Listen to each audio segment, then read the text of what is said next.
Radyo Natin Town Hall Meet on Radyo Natin Nationwide. Magandang hapon, Luzon, Visayas at Mindanao. Radyo Natin Town Hall Meeting, unang episode sa taong 2025. Happy New Year! Happy New Year sa aking kapartner, Senator Amy Marcos. Ay, may solusyon. Do you have your New Year's resolution? Nako, talaga naman. Nako, putukan ba nung New Year? Ano na, bawal yung Talagang firecrackers, pero hindi talaga paawa. maingay pa rin ang Pilipinas kapag New Year season at talagang iba talaga ang pag-imbibe natin ng bagong taon, 'di ba? Nararamdaman ba 'yun, Senator? Parang kahit na sinasabi natin na ang dami pa rin kailangan gawin sa 2012, parang fresh start of Tama. talagang bagong taon. Oo, ang Pilipino talagang very optimistic tayo. Totoo. Kahit nahihirapan, kahit ang dami ng bagyo, ang daming problema, mahal ang bilhin, ang dami talagang litanya ang problema. Pero pag bagong taon, nako, bagong umpisa na ulit. Yes, bagong umpisa at sana ay sa bagong taon na ito maging masaya si Senator Amy Marcos. Tama.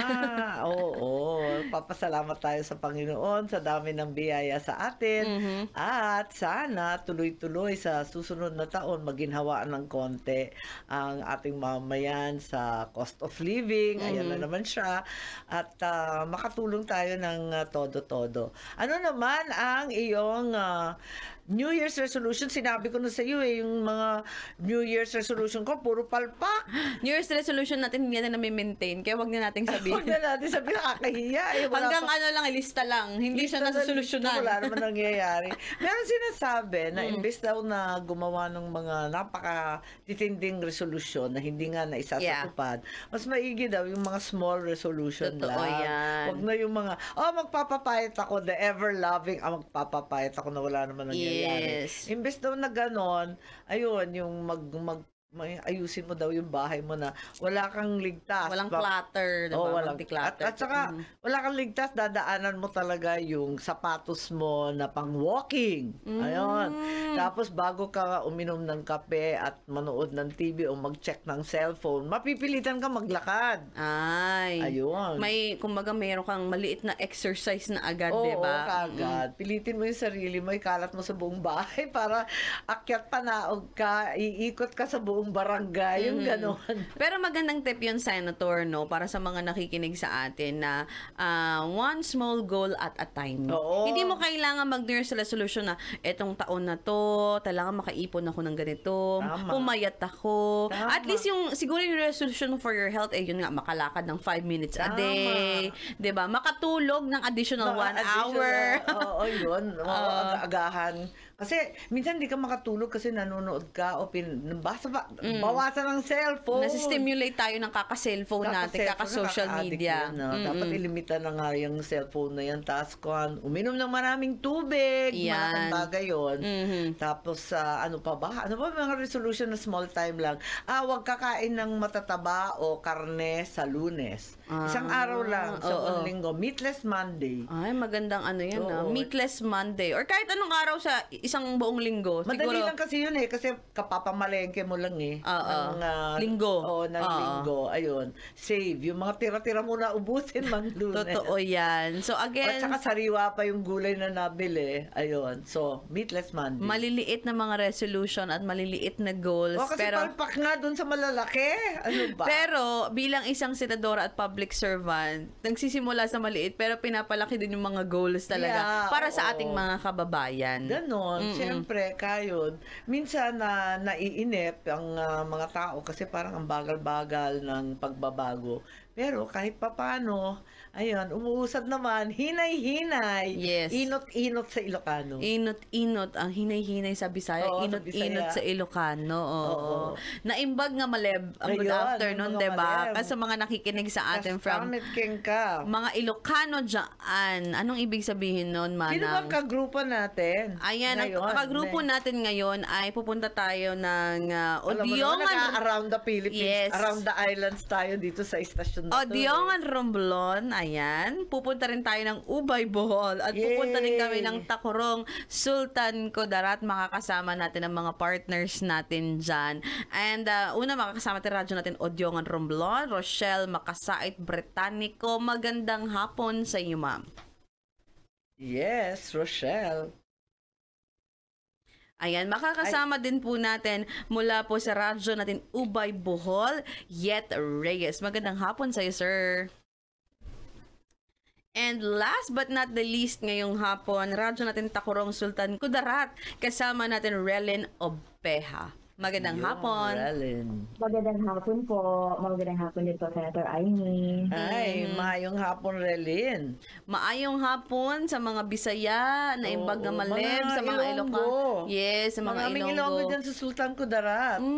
Talagang halo-halo yung... Oo. Tsaka napaka-colorful ng dialect natin, Senator, no? From Ilocano, Kapampangan, Bisaya. Pero sa Sultan Kudarat, talaga sila assorted. Nakakatuwa. Pati meron yung talagang mga tribo. Bisaya na mga... May Ilonggo talaga, may Ilonggo. Ilocano talaga, di ba? Ay, Saya-saya. Tapos ang ganda-ganda pa ng mga tribes. Buong ganda, met. Wala kang masabi. Yes, makikita natin yan sa mga suot ni Senator. Talaga mahilig siya sa mga batik, mga Oo. very Mga yan. ka-nativan. Ka-nativan. Hanap buhay na rin yun para ma-promote. Yes. Bilhin. And it's something na talagang pagmahal mo ang Pilipinas, support local. Oo naman. Mm-mm. Oo naman. Siyempre. Yan. So again, tuloy-tuloy ang ating talakayan, chikahan at kamustahan kasama ang ating mga kapartner. At unahin natin na tanungin ngayong hapon na ito ang ating kapartner mula sa radyo natin Odiongan Romblon, Rochelle Makasait Britannico. Ano po ang inyong tanong for Senator Amy ngayong hapon na ito? Bukod po sa dialysis center na inyo pong pinasinayaan kamakailan lang, dito po sa Odiongan Romblon, ano-ano pa po bang mga programa at mga proyekto ang inyo pong isinulong at ipinaglaban sa Senado na pinakikinabangan na po sa ngayon ng mga Romblomanon, lalong-lalo na po dito sa bayan ng Odiongan na first-class municipality na, Madam Senator Amy? Ay, Rochelle, kumusta kayong lahat dyan sa Marble, capital of the Philippines, Nax? At bago ang lahat, gusto ko mag-congratulations kay Governor Otik at lahat ng tropa dyan sa Romblon kasi ang balita ko, upgraded na sila, second-class province. Wow. Dati mga poorest of the poor, ang Region 4B, kasi mga islang malalayo. Yeah. Pero, ngayon, second-class province na, asenso na, at may 2 provincial board members para sa 2025 election kasi malawak na sila sa pag-unlad. Congrats. Yes. Congratulations. Buong Mimaraw pa ba yun? Or Romblon lang? Romblon. Particular Romblon. Pero susunod lahat yan. Yung Marinduque, ayan, lahat sila. Talagang todo-todo. Mindoro, ayun. Palawan. Palawan pinakamalaki Ayan. So, parang walang katapusan yung Palawan. Alam mo, pag end-to-end ka, parang walang katapusan. Layo-layo. alam mo, maganda rin yung dialect ng mga taga Romblon Kakaiba din yung Bisaya nila. Tama. Oo. Naiintindihan ko bilang kapitbahay, Aklan, magkatabing isla. Next to next lang. Oo, pero iba rin ng kanila talagang way of speaking hindi their rin pareho. dialect. Oo, talaga. Kaya sa mga taga Romblon, maayong hapon, ilungguhin na lang natin. Ilongguhin mo, at least nabubuo, no? Sa mga nakikinig sa atin dyan. And, ayun, puntahan na natin yung kanyang tanong, Senator, tungkol dito sa dialysis center. Ayan, oo nga, talagang abala tayo sa dialysis center. Siguro hindi naman lihim kanino man. Yung ama ko kasi na biktima ng kidney failure. Kaya parating nagda-dialysis, nakita ko kung gaano kahirap yung dialysis. Mahirap sa pamilya, Totoo. madatong, tapos ang tagal-tagal, tapos hirap pa yung pasyente. Kaya tuwing birthday ng ama ko, September 11, namimigay kami ng libre na dialysis. At ginagawa na natin yan sa maraming lugar. Pero nabalitaan ko sa Romblon, wala daw dialysis, kalayo-layo, pupunta sa Palawan. Talaga naman mahihirapan sila ng todo. Ang layo Yeah. Tapos mga isla, ang lawak-lawak ng dagat na tatawiran. So, yun nga, yung dialysis machine, sana makatulong sa Odiongan at sa mga taga Romblon. Maliban pa doon, talagang gusto natin na makatulong sa ating mga senior citizen at yung senior citizen natin makakakamit ng 1,000 pesos, 1,000 piso, yung mahihirap na seniors kada buwan. Ito yung pambili nila ng gamot, ng pagkain, at iba pa. Hindi kasi ito binibigay na isa batas na ito. Kaya lang, utang na natin sa mga lolo't lola dahil hindi talaga naibigay ng mga nakaraang taon. Sa wakas, binibigay na yan this year at sa mga susunod na taon. Palalawakin pa natin yan sa mga Centenarians Act na dati yung 100 taon lang ang nakakatanggap ng regalo mula sa gobyerno. Sino naman, iilan lang ang makakaabot ng 100 years old. Yes. Kaya pinalawak natin, 80, 85, 90, 95, tatanggap na rin ng 10,000 pesos. Pinipilit ko nga taon-taon sabi hindi daw kaya ng powers. Pero at least, sabi mo nga, inot-inot, Yes, hinay-hinay, hinay-hinay. masimulan na. And of course, yung isa pa na pinagpipilitan ko, sana mapagbigyan natin, yung 500 piso para sa severely challenged PWD. Kasi may mga PWD tayo na hindi talaga nakakabangon o Yes. nakakalakad ng mag-isa. Kinakailangan talaga bigyan ng konting tulong yung pamilya kasi malaking abala yung therapy, gamot, doktor, ang daming gastos. Yeah. Kung tutuusin ang liit ng 500 pesos, pero kahit papano, pagkikilala sa hirap nila at konting tulong. Yun. Sana masimulan na sa lalong madaling panahon. Yes, and mahalaga yan from health to our centenarians, Oo. para sa mga PWD na talagang mas kailangan ng ayuda. Tama, tama. Kasi kung minsan yung mga bali-balita sa atin, yung pangit na, napalakasan daw, naku po, wag naman mauwi sa ganyan. Yung nangangailangan ng unahin. Yes, ang pinakamagalaga sabi ni Senator ay ang nangangailangan ang unahin, Tama. 'di ba? And to start the year right dahil Start the year right. talagang tutukan. Tama, nagkakaduda pa kasi may election this year. Bakit may ganon, di ba? Yes. And pero kasi kung iisipin mo, after election, Senator, tahimik ka lang pero ang dami mong ginagawa, ang Tama. dami mong mga naamendahang batas, ang dami mga bills, 'di ba? Na Effort. talagang nakakatulong sa karamihan ng mga sektor ng Pilipino. Oo, kahit pa paano, nakaka-88 na yata ako na napasa. Pero 707, 7. Hindi na lang mabilang, no? Basta trabaho lang ng trabaho. Basta go ng go. Laban Pag may lang. dumaing, go. Laban lang ng laban, sabi ni Senator. Nung Pasko nga, sabi niya, nakakabutas ng bulsa, pero hanggat kayang may ibigay, Ala, 'di ba? alam mo, lahat pera ngayon January. Lahat nasa loob ng bahay. Walang nagkakalat sa daan. Naubos na yung energy, tsaka yung pera. Kawaldasan. Kaya talagang tulong para sa kabuhayan, Tama. financial freedom ng bawat Back to the Pilipino. salt mines. Totoo Back yan. sa kayod ulit. Kayod ulit, tuloy-tuloy ang serbisyo, sabi nga ni Senator Amy Marcos. Maraming salamat, Rochelle Macasaig Britannico, ating kapartner Thank you, mula Rochelle. sa radyo natin Odyong Romblon. Next nating makakasama mula naman po sa radyo natin Ubay Bohol. Kasama natin Yet Reyes. Ret, magandang hapon sa iyo. Ano ang inyong tanong para kay Senator Amy Marcos? At dahil walang kuryente din doon, babasahin ko ngayong hapon ang kanyang katanungan para po sa inyo. Balita namin, may mga naisulong na kayong mga batas para matulungan ang ating mga senior citizens. Maaari niyo po bang ibahagi ang mga ito? Lito, maadyong hapon, enero na usab, ug pila na lang ka semana, magsaulog na usab kamo sa Ubay-Ubay Festival sa Bojol. Ayan naman. Kauban ni syempre na atong selebrasyon sa kapistahan Santo Niño, matag-unang buwan sa tuig. Tugoti ako nga muuna sa pagpaabot sa akong kinasing-kasing nga pag-ampo sa inyo ug mo-greet ug malipayong pagsaulog sa Ubay-Ubay Festival. Ay, magandang hapon sa mga taga-Ubay Bohol at Ubay-Ubay Festival. Alam mo, napaka-colorful ng Pilipinas, Senator. Sa No? Talaga, totoo lang. talaga ang daming mga kakaibang festival, Ubay-Ubay. Ano ba ginagawa? Naka-attend ka ba ng Sa Ubay-Ubay? Santo Niño yan yan ang alam ko Talaga yan ang ginagawa. Tapos, hindi ba yung buong buwan ng Enero, puro Santo Niño? Yes, puro Dinagyan, fiesta. Dinagyang, sinulog, sinulog, ati-atihan.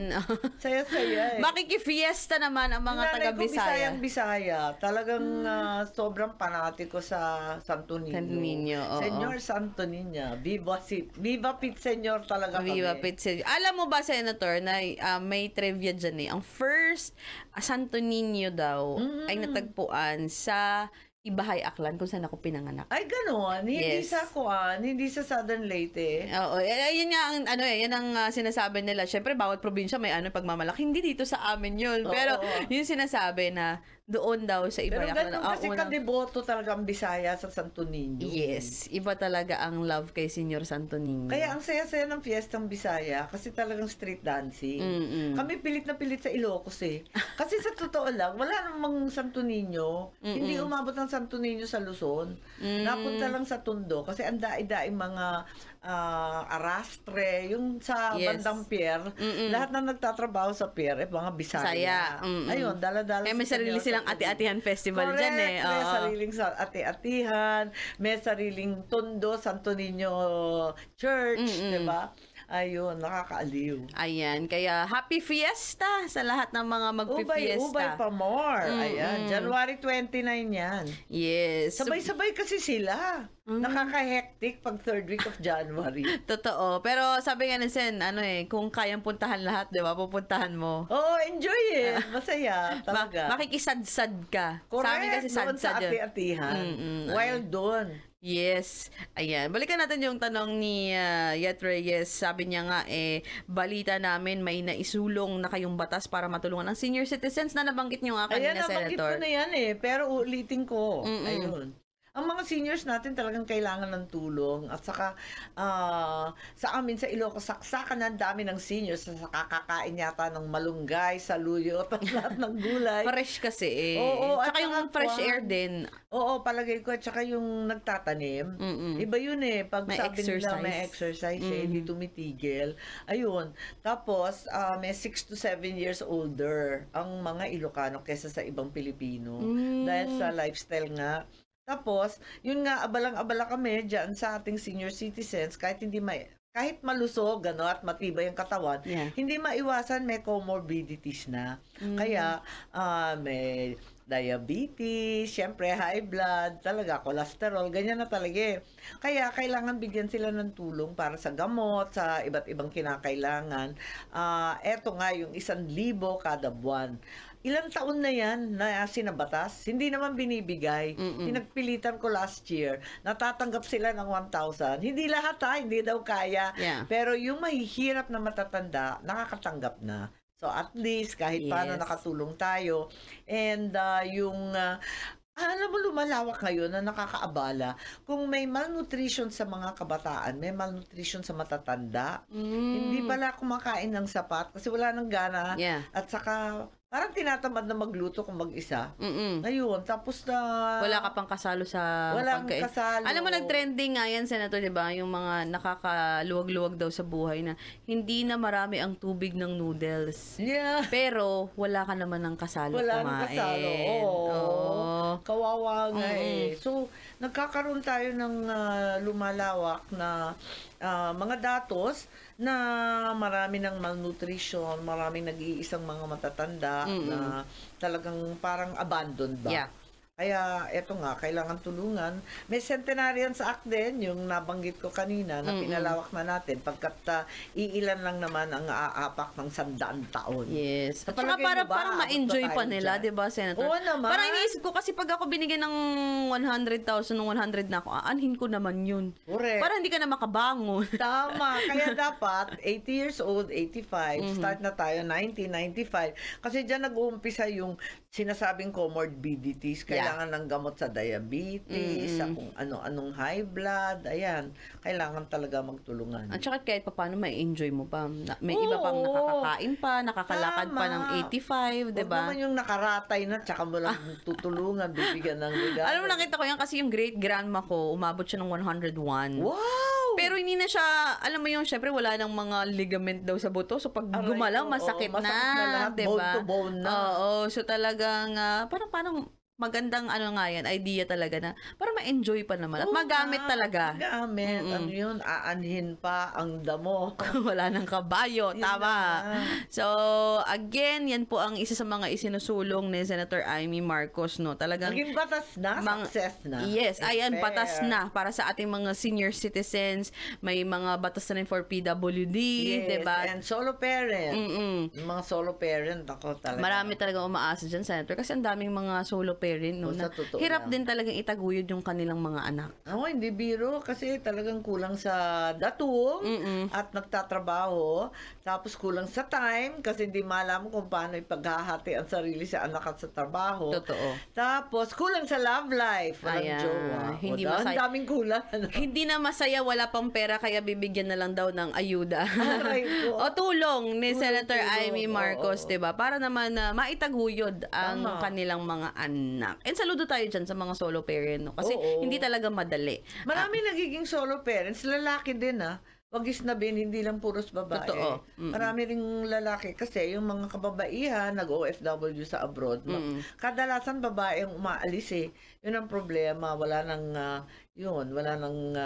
nanay sa bahay. Ayan. So again, maraming salamat po sa ating nakasama mula sa radyo natin, Ubay Bohol, Yet Reyes. Ngayon naman magtungo tayo, balik tayo Mindanao. Wow! Oo.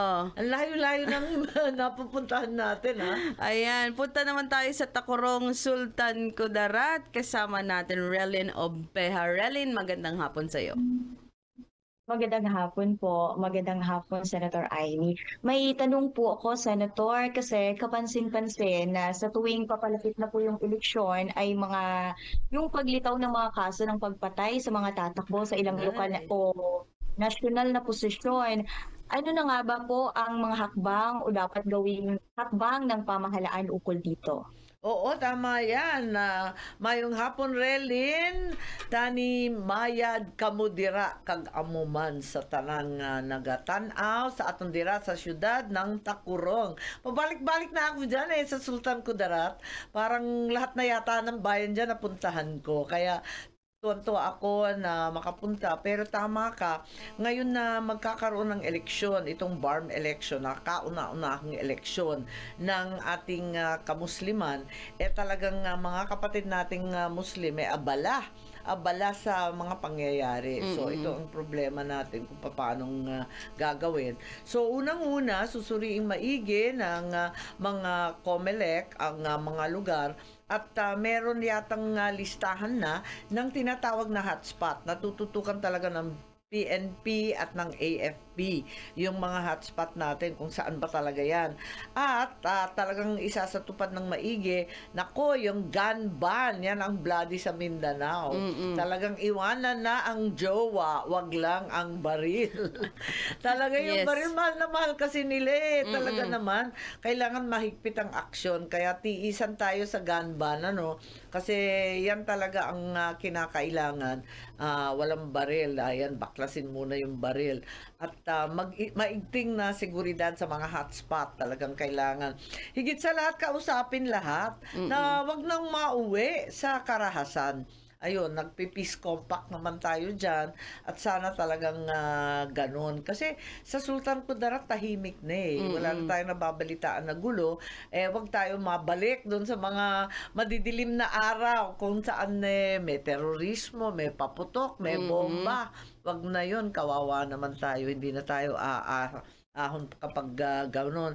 So, ang balita, 1,497 ang kandidatong incumbent. Yung napatay, ay nako, ang daming napatay. May 312 na sugatan at 147 nakaligtas sa assassination attempt. Nako, wag na natin paramihin yan at matigil na yan. Kaya dapat, pati yung NBI, pangunahan na kung may duda, investigahan na. May mga high-tech na ngayon na mga sistema para malaman at matigil na, prevention na, Yes. crime prevention na tayo. Ayan, importante yan, no, na naging matiwasay Yes. yung ating upcoming midterm elections. At ang taong bayan ngayon, sila na yung nagsusumbong. Iba na ngayon yung mga barangay BPATs, yung tanod, barangay intelligence officer. Kayo na magsabi, yung mga taong bayan, manmanin ng maigi. Yes. Kung nakikita ninyo na nagpupulong-pulong at may dalang mga malalaking baril at kung ano-ano sa gabi, abay, manmanan na natin at isumbong kaagad sa barangay. Alamin na natin para sa umpisa pa lamang natitigil na. Yan ang isa mga sinusulong mo talaga, Sen, no? Kapayapaan at Oo. kaayusan sa ating bayan. Kasi sobrang basic yun eh. Doon nag-uumpisa, hindi naman uunlad. Wala namang trabaho, wala namang Totoo. ekonomiya. Mag-i-invest kung kaguluhang inaatupag. So, umpisahan natin yan. At deserve na nila sa Mindanao yan. Ang tagal-tagal na ng gera-gera dyan. Totoo. Nagsawa na rin yung tao sa palagay ko. Miski sinong kausapin mo, sawang-sawa na sa ganun. Yes, ayan. Maraming salamat, Relen Obeha ng radyo natin, Takurong Sultan Kudarat, at sa dalawa nating nakasama ngayong hapon na ito para sa ating radyo natin Town Hall Meeting. Sana ay yung mga nakikinig sa atin sa kanilang mga lugar, narinig nyo, no, yung mga plano, mga isinusulong, at mga batas na naipasa ni Senator Amy Marcos upang matulungan kayo. Hindi lang sa inyong lugar, kung hindi ang buong Pilipinas. Tama. Ayun, magtulungan tayo. Nako, bagong taon ay may bagong buhay. Gusto kong kantahin. may bagong kanta eh. Parang akala ko bagong taon ay hindi ko na alam din. Hindi rin ako singer, Sen eh. Hindi singer, pareho tayo hindi singer, walang benta. Magsayaw na lang di ba tayo, Sen? Zumba! Isa yan sa mga favorite ni Senator. Nakakapagod yung sumbang yan. Hindi ko kinaya yung mga sumbarangay na mga ali. Totoo. Talagang bihasang-bihasa sila. Kayang-kaya nila. Tsaka isa yan sa mga siguro pwede mong simulan ngayong bagong taon. Ang talaga, yung mga New maging Year's active, di ba? resolution. Pwede kang sumali sa mga pazumba ni Senator. Masaya kaya. May prize. May prize pa nga. Mga kalokohan prize lang. Pero masaya pa rin. Ayun, abangan natin sa birthday mo this 39 year. raffle prizes. Kasi Wow. number 39 ako sa balot. Ay, maganda yan. Natuklasan ko lang eh. Kaya lahat 39 awards, 39 raffle, 39 grocery, 39 na sako ng bigas. Lahat 39. Lahat 39. Tayaan din natin yan.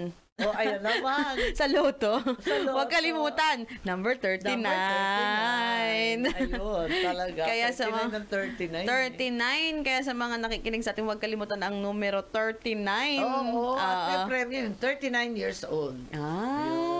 Sayang. Kulang pa ako ng 8 years. Kulang pa. Pero again, Sen, as we start the year, 3 days for 2025 ang nakalipas, no? At pangatlong araw, ng 2025. That's right.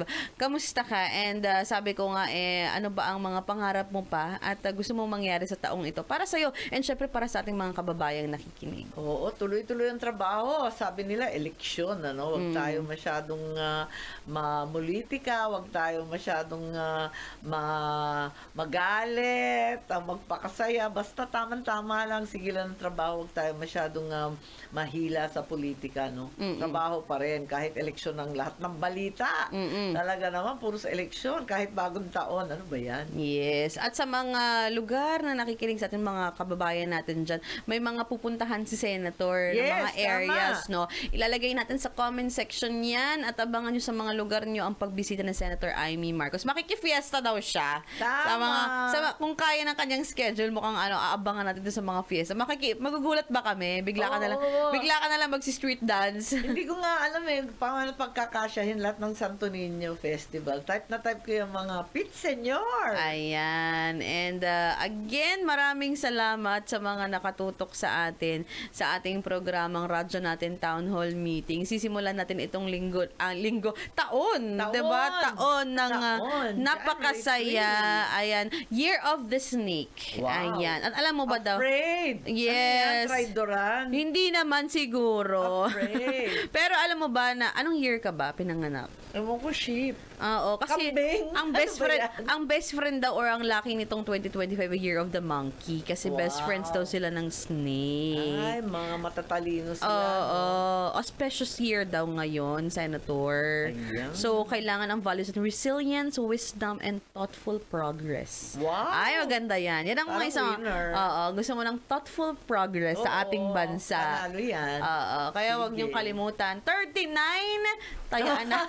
Lucky 39. Para kang sumisigaw ng loto, Faith. Ano ba? Pwede talaga akong pang rally. Oo, tama. Ayan po, maraming salamat muli sa ating mga kapartners nationwide at sa mga susunod naming episode for this year. Ay tuloy-tuloy po ang aming pakikipagtsikahan kamusta sa mga sitwasyon Tama. ng ating mga kababayan Luzon, Visayas at Mindanao. 2025 na. 2020. Ay, may solusyon. Yes, kasi sa napakaraming problema at challenges ng ating mga kababayan, Senator, ang lagi mong paalala sa kanila ay Huwag mag-alala. Ano man ang problema ay may solusyon. Ang totoo, nako, tayong lahat sabay-sabay ang solusyon. yan ang pinakamagandang paalala at alalahanin ngayong bagong taon na ito. Ano man ang pinagdadaanan natin, lahat ay may solusyon. Diba? Ay, may solusyon. Nakasama na rin po Faith Salver Clamor sa ating programang Radyo Natin Town Hall Meeting. Magkita-kita po tayong muli Friday ulit dito lang sa Radyo Natin Nationwide. Maraming salamat and good afternoon po ulit. Luzon, Visayas at Mindanao. Radyo Natin Town Hall Meet on Radyo Natin Nationwide.